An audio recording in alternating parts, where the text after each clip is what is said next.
Ai hadza pasal. Pasal ini menjelaskan kewajiban-kewajiban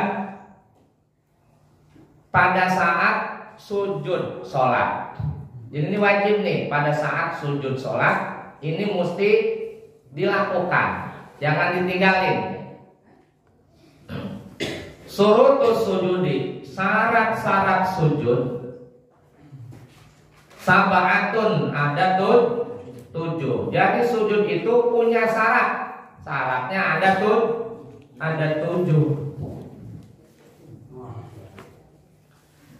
Yang pertama ayas juda ala sab'ati a'doin. Ayas juda harus bersujud. Harus bersujud ala di atas sab'ati a'doin, 7 organ tubuh. Jadi sujud itu harus dilakukan dengan 7 organ tubuh. Yang pertama kening, jidat.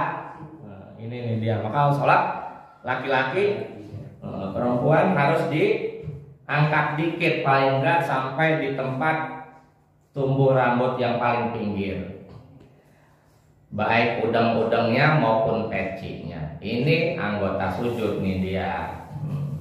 Ini bukan nih, penting ini. Jadi sujudnya jangan miring begini ya. Kudu di tengah-tengah nih dia nih. Itu yang pertama. Yang kedua telapak tangan. 2, 3.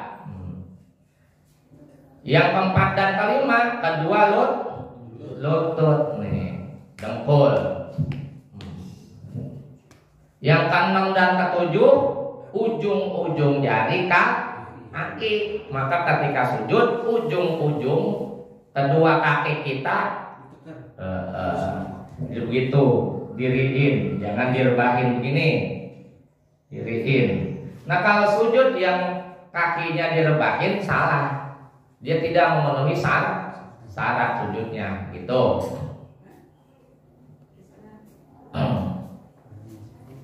Ayo Pak, contohin Pak. Sujud. Nah, sono, ya situ. Sini. Jangan ke saya, dia miring gitu dah. Sujud. Jadi jari-jarinya diri, ya, jangan rebahin Pak. Direbahin. Rebah begitu, agak rebah begitu, coba. Iya, direbahin. Biasa. Kan ada orang tuh yang sujud, ya, saya ada.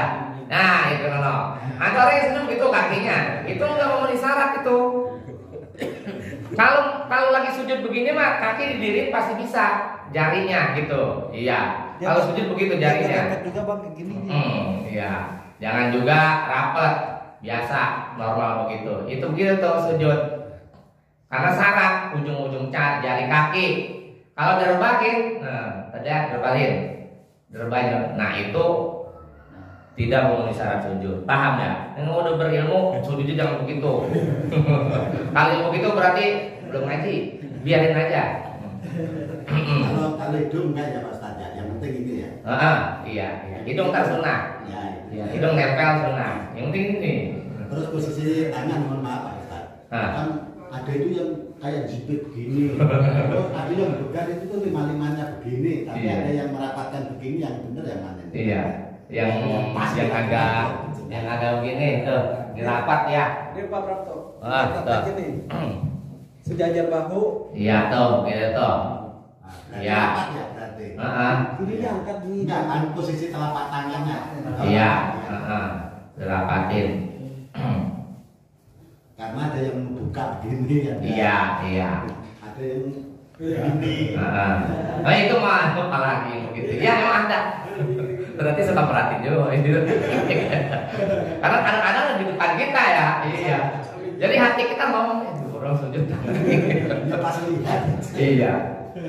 Tapi yang penting kita udah tahu, nggak usah kita negur-negur orang, nggak usah. Belum belajar. Belum belajar dia, biarin aja. Kecuali keluarga kita, orang dekat kita nggak apa-apa ya. Yang nggak tersinggung. Kalau yang tersinggung kan juga jangan. Nah, ada teman juga yang cepet-cepet tersinggung. Wah, banget itu orang. Terus dia baru begitu iya. Yang baperan begitu juga sama, itu berarti nggak ngamalin ngaji. Ya. Sensitif banget, sensitif mulu. Untuk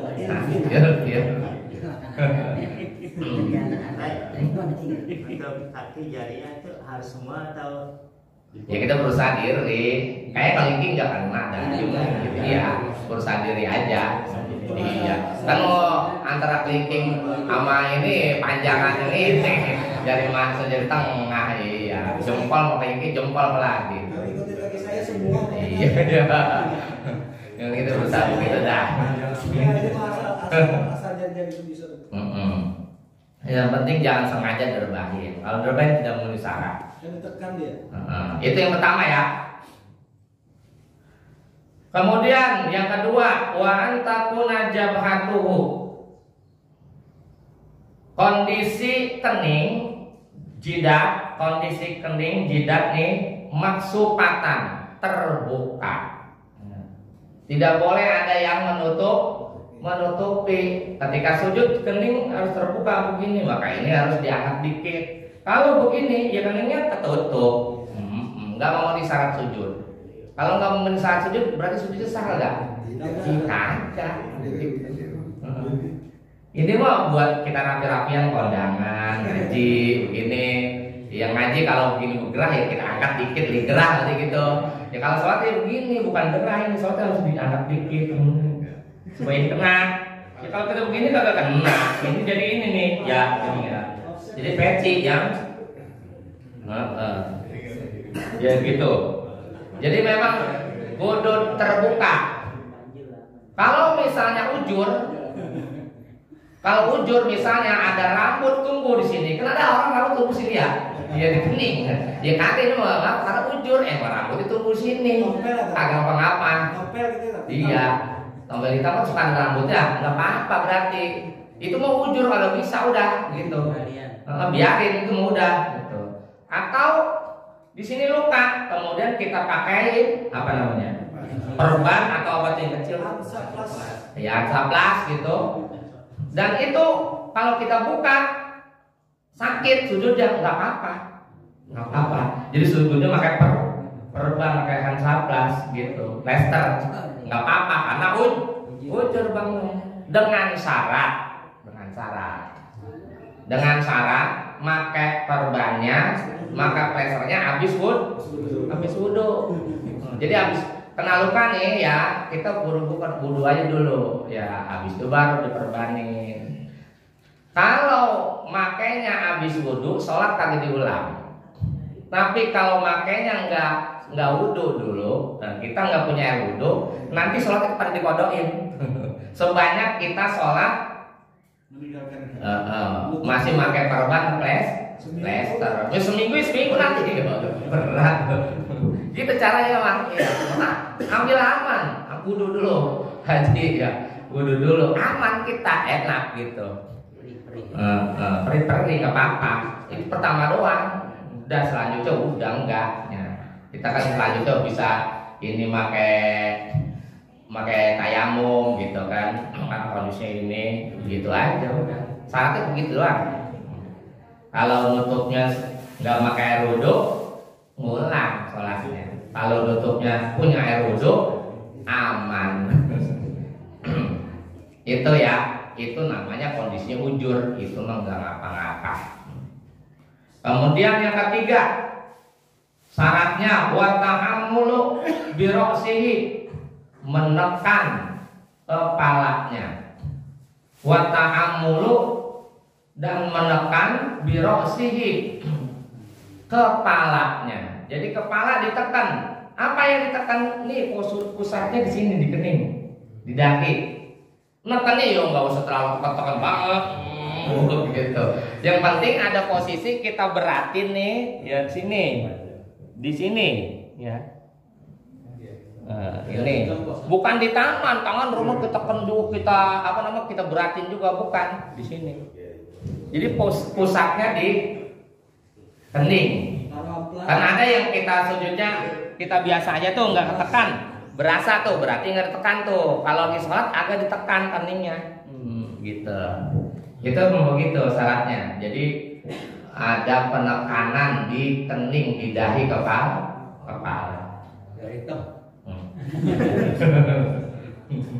Ih, jangan ada niat hitam.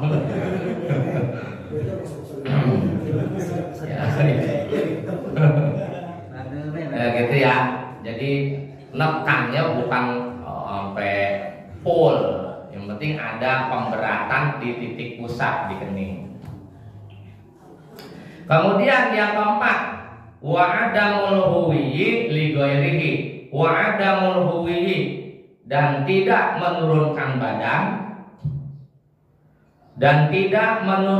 badan li ghairihi untuk selain sujud. Jadi jangan pernah kita di hati itu ada niatan bukan untuk sujud. Jadi kalau sujud ya udah niatnya semua untuk sujud. Kita turunkan badan itu untuk sujud, bukan untuk selain sujud gitu. Itu syaratnya. Yang keempat ya. Kelima, wa ala yasjuda ala sayin yataharraku biharakatihi. Wa ala yasjuda, dan tidak bersujud. Yang kelima, tidak bersujud ala sayin, di atas benda. Ala sayin, di atas benda, yataharraku, yang bisa bergerak-gerak, biharokatihi, dengan gerakan dirinya, biharokatihi, dengan gerakan dirinya. Nah, kening ini nggak boleh diletakin di benda yang benda itu bisa bergerak dengan gerakan kita yang sholat. Memakai yang melekat. Iya, maka apa tuh namanya? Sorban. Sorban kok gini, kita sujud, ini sorbannya ke depan. Lah jangan kemudian kening diletakkan di atas sorban, karena sorban itu bisa bergerak dengan gerakan kita, gitu. Itu nggak mau disyarat. Bisa membatalkan sholatnya ya. Iya, sujudnya batal. Jadi kagak sah. Iya itu. Iya jatuh begitu tuh, iya, di atas sorban nggak sah. Sujudnya kagak sah.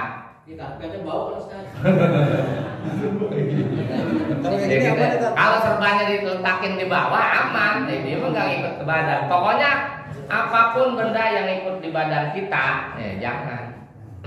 Gitu ya. Ibu-ibu tuh biasanya sujud di atas, bukan? Iya, itu ngaji setiap hari, ngaji mulu kalau paham. Banyak itu ibu gitu. Ya sujud di atas mukena, ya kagak boleh. Jadi sujud jangan di atas mukena. Banyak ibu gitu. Perhatiin dah. Nggak paham itu. Iya. Karena mukenanya bisa bergerak. Nah, dulu kan kagak, yang langsung itu kan apa dia? Iya. Sekarang tuh yang itu bisa orang tengah. Gitu ya. Dua kan ada yang Iya itu. depannya sujud bisa.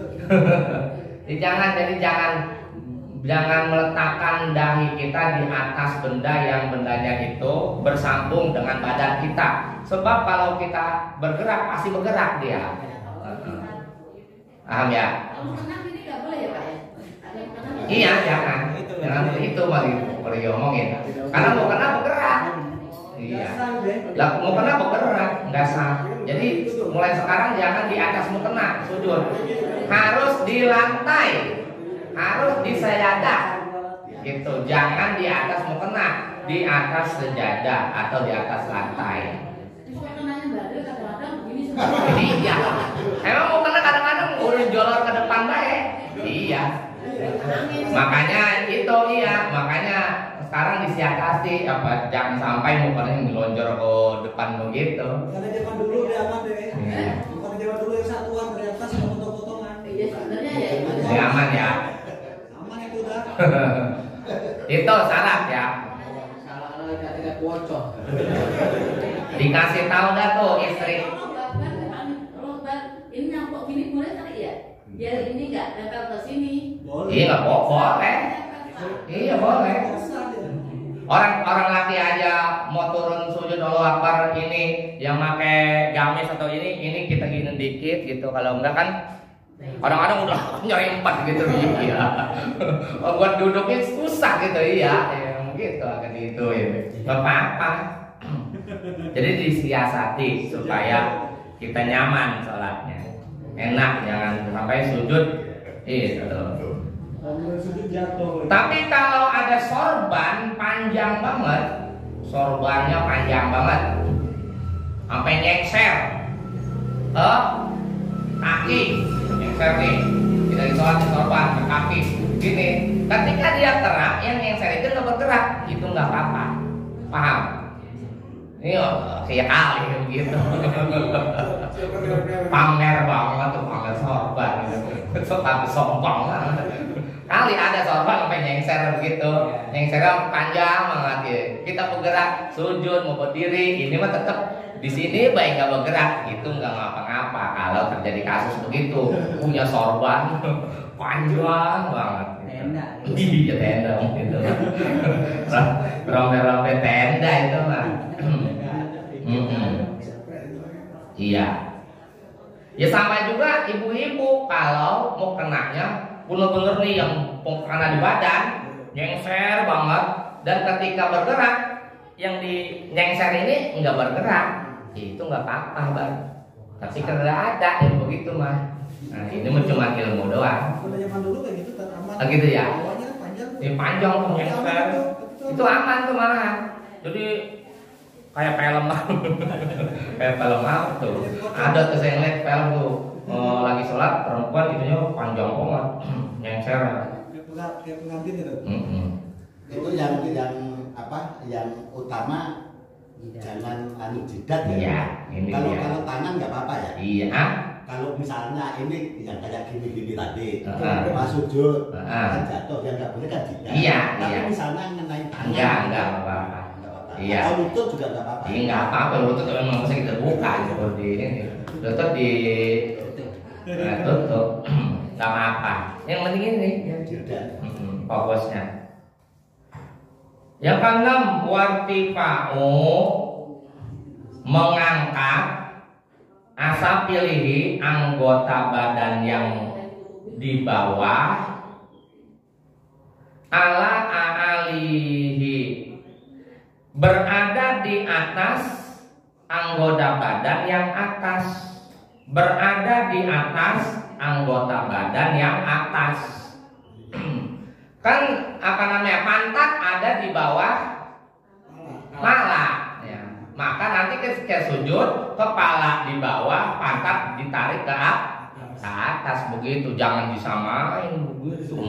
Bukan sujud, jadi sujud begitu ya. Yang badan bawah itu ketika sujud diangkat, dia posisi jadi di atas. Yang di atas kepala malah jadi di bawah.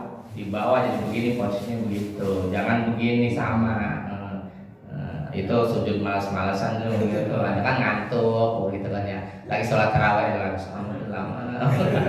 Lumayan sujud istirahat. Nah kayak pernah ngalamin begitu. Kali ada yang begitu ya, begitu jangan begitu ya. Jadi posisi kepala kan bagian atas tuh jangan sama pantat. Pantat justru dikeatasin dikit gitu. Tidur tadi. Iya begitu.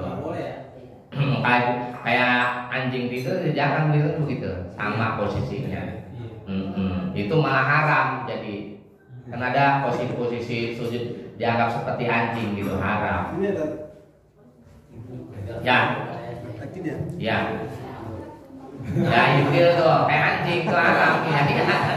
Itu kalau lagi capek lumayan itu. Lumayan ini. Iya.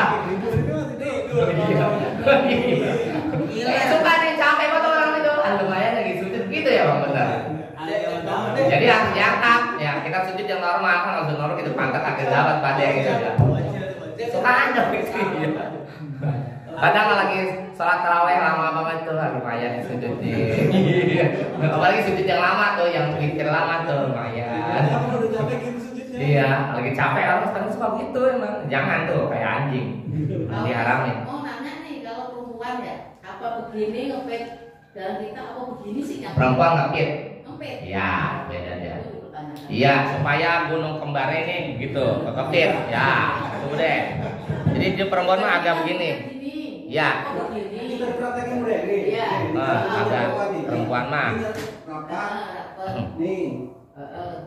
Oh iya. bukan begini, bukan begini. Kalau kita ngepet begini. Udah gini aja lu. Oh, iya.